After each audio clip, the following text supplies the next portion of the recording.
أعوذ بالله من الشيطان الرجيم.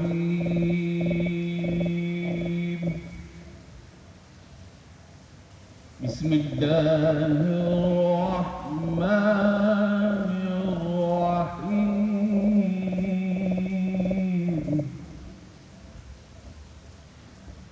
وما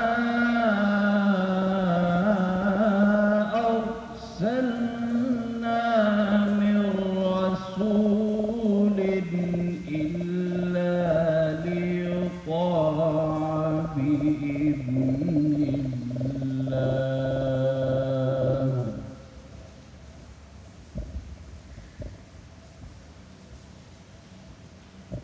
ولو أنهم إذ ظلموا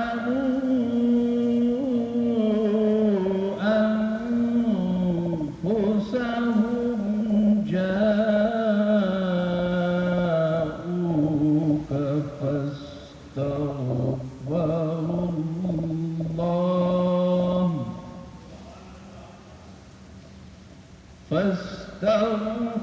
الله واستغفر لهم الرسول لوجدوا الله توابا رحيما. فلا وربك لا يؤمنون فلا وربك لا يؤمنون حتى يحكموك فيما شجر بينهم ثم لا يجدوا في أنفسهم فيما شجر بينهم ثم لا يجدوا في أنفسهم حرجا مما قضيت ويسلموا تسليما. آمنت بالله صدق الله العظيم وصدق رسوله النبي الكريم الأمين.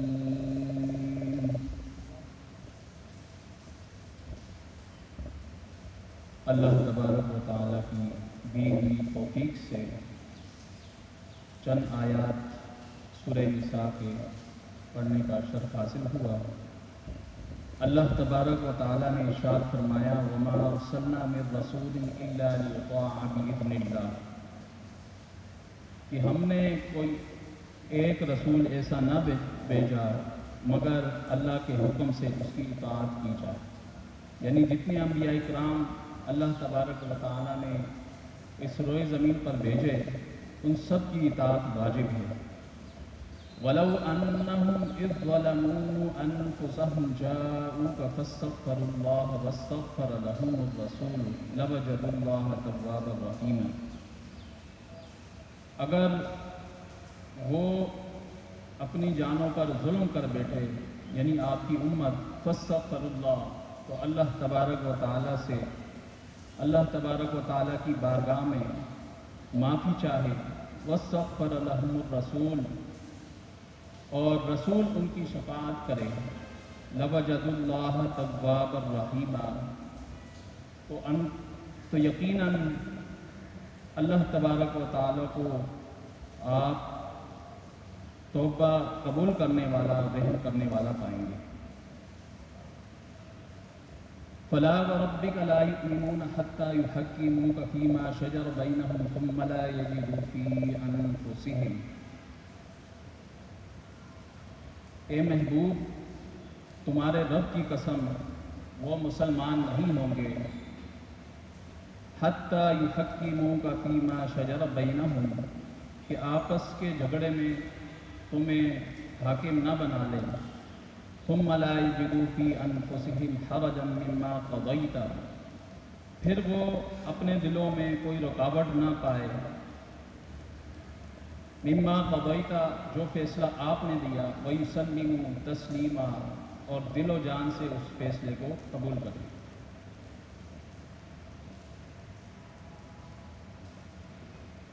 اللہ تبارک و تعالیٰ نے جتنے انبیاء کرام بھیجے ہیں ان سب میں سب سے زیادہ محبوب حضور پاک صلی اللہ علیہ وسلم ہیں،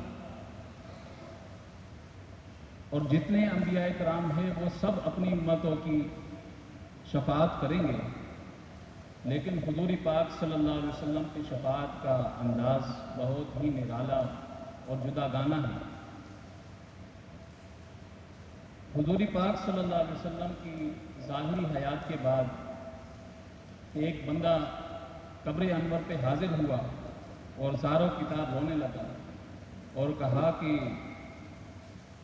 اپنے چہرے کے اوپر مٹی ڈالی اس نے کہ میں نے اپنے جان کے اوپر ظلم کر دیا، اور میں نے یہ آیت سنی ہے کہ جو بندہ اپنے جان کے اوپر ظلم کرے اور پھر آپ کی بارگاہ میں حاضر ہو جائے، اللہ تبارک و تعالیٰ سے معافی طلب کرے اور حضور پاک صلی اللہ علیہ وسلم کا وسیلہ پیش کرے تو اس کے گناہ معاف ہو جاتے ہیں۔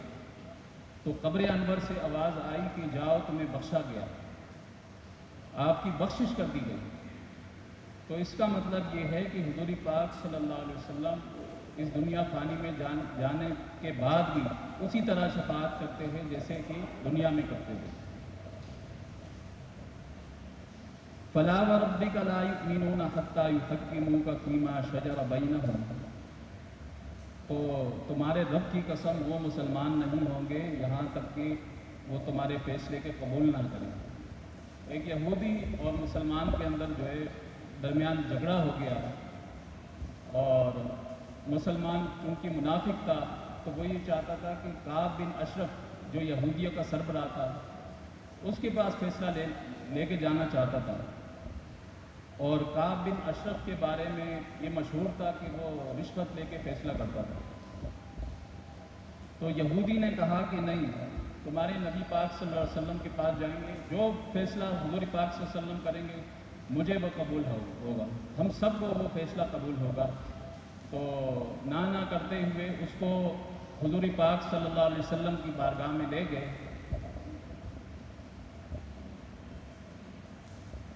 اور حضور پاک صلی اللہ علیہ وسلم نے یہودی کے حق میں فیصلہ کر دیا، کیونکہ وہ زمین کا تنازع تھا اور اس معاملے میں اس واقعے میں یہودی سچا تھا، تو حضور پاک صلی اللہ علیہ وسلم نے یہودی کے حق میں فیصلہ دے دیا۔ اب جب درباری رسالت سے وہ باہر نکلنے لگے تو وہ منافق جو ہے حضور پاک صلی اللہ علیہ وسلم کے بارے میں طرح طرح کی باتیں کرنے لگ گیا کہ یہ ناانصافی پر فیصلہ ہوا، میرے خلاف فیصلہ ہوا۔ تو حضرت عمر فاروق رضی اللہ تعالیٰ عنہ کو پتہ چلا، آپ نے ارشاد فرمایا کہ کس کو حضور پاک صلی اللہ علیہ وسلم کا فیصلہ قبول نہیں ہے؟ تو منافق نے کہا کہ میں اس سے اتفاق نہیں کرتا۔ حضرت عمر فاروق نے ارشاد فرمایا کہ جس کو حضور پاک صلی اللہ علیہ وسلم کا فیصلہ قبول نہیں ہے تو اس کا فیصلہ میرے تلوار کرتا ہے۔ وہ گئے، اپنے حجرے میں گئے، وہاں سے تلوار نکالی اور اس منافق کا سر تن سے جدا کر دیا۔ تو یہ اس بات پہ دلیل ہے کہ جو حضور پاک صلی اللہ علیہ وسلم کا فیصلہ ہوتا ہے در حقیقت وہ اللہ تبارک و تعالیٰ کا ہی فیصلہ ہوتا ہے۔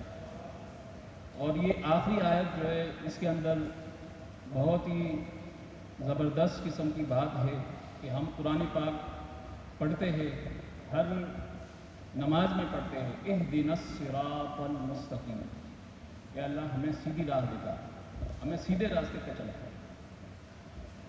اب سیدھا راستہ کون سا ہے؟ صراط الذین انعمت علیہم، راستہ ان لوگوں کا جس پر تیرا انعام ہوا۔ اب اس آیت میں اس کی تفصیل نہیں ہے، لیکن دوسری آیت میں ہے اولئک الذین انعم اللہ علیہم من النبیین والصدیقین والشہداء والصالحین۔ وہ انعام یافتہ لوگ کون ہیں؟ وہ انبیاء اکرام ہیں، وہ صدیقین ہے، وہ شہید ہے، شہداء ہے، والصالحین اور نیک صالح لوگ ہیں، وحسن اولئک رفیقا، اور یہ کیا ہی اچھے ساتھی ہیں۔ تو جو ہم نماز میں پڑھتے ہیں اہدنا الصراط المستقیم، اے میرے رب مجھے سیدھے راستے پہ چلا۔ اب سیدھا راستہ کون سا ہے؟ انبیاء کا راستہ ہے، صدیقین کا ہے، شہداء کا ہے۔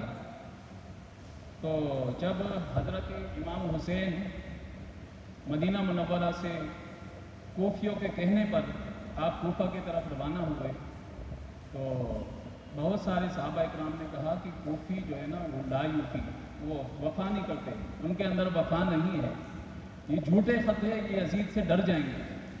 لیکن امام حسین علیہ السلام نے ارشاد فرمایا کہ نہیں، قیامت کے دن میں اپنے نانا جان کو کیا جواب دوں گا، کیا عذر پیش کروں گا۔ تو بعض لوگ کہتے ہیں کہ جب امام حسین رضی اللہ تعالیٰ عنہ علیہ السلام کو آپ کو جنگ کرنی تھی تو آپ اپنے ساتھ لشکر لے کے جاتے، تو یہ ایک غلط فہمی ہے۔ اللہ تبارک و تعالیٰ نے ان کو شہادت کا مرتبہ دینا تھا کہ جب کوئی جنگ کرنے جاتا ہے تو اپنے اہل و عیال کو نہیں لے کے جاتا، 3 سال کے بچے کو نہیں لے کے جاتا، 6 سال کے بچے کو نہیں لے کے جاتا، اپنے ماں اور بہنوں کو ساتھ نہیں لے کے جاتا۔ تو اس کا مطلب یہ ہے کہ حضرت امام حسین رضی اللہ تعالیٰ عنہ جنگ کے غرض سے نہیں گئے تھے، جنگ کے غرض سے نہیں گئے تھے، آپ تو ایک حجت تمام کرنے کے لیے آئے تھے کہ کوفیوں نے مجھے بلایا ہے۔ اور جب امام حسین نے سب کو کہا کہ تم لوگوں نے مجھے بلایا، تو سب نے کہا کہ ہاں ہم نے بلایا ہے، لیکن یزید کے ڈر سے وہ آگے نہیں بڑھ رہے تھے۔ تو اللہ تبارک و تعالیٰ نے ان کو ایک مقام دینا تھا، دراصل وہ یہ تھا کہ قیامت میں سب سے اونچا مقام کس کا ہے؟ انبیاء اکرام کا، پھر کس کا ہے؟ شہداء کا، اور اس کے بعد صالحین کا مرتبہ آتا ہے۔ تو اللہ تبارک و تعالیٰ نے جو دوسرا مرتبہ، تیسرا مرتبہ تھا انبیاء اکرام کے بعد صدیقین اور پھر شہداء کا، تو صالحین کے ساتھ آپ رضی اللہ تعالیٰ عنہ اور آپ کے جتنے رفقا تھے سب کو شہداء کا مرتبہ بھی دے دیا کہ قیامت کے دن کوئی یہ نہ کہے کہ حسین سے ہمارا مرتبہ بڑا ہے۔ تو اللہ تبارک و تعالیٰ سے دعا ہے کہ ہمیں امام حسین رضی اللہ تعالیٰ عنہ کے مشن پر چلنے اور حق و صداقت کا ساتھ دینے کی توفیق عطا فرمائیں۔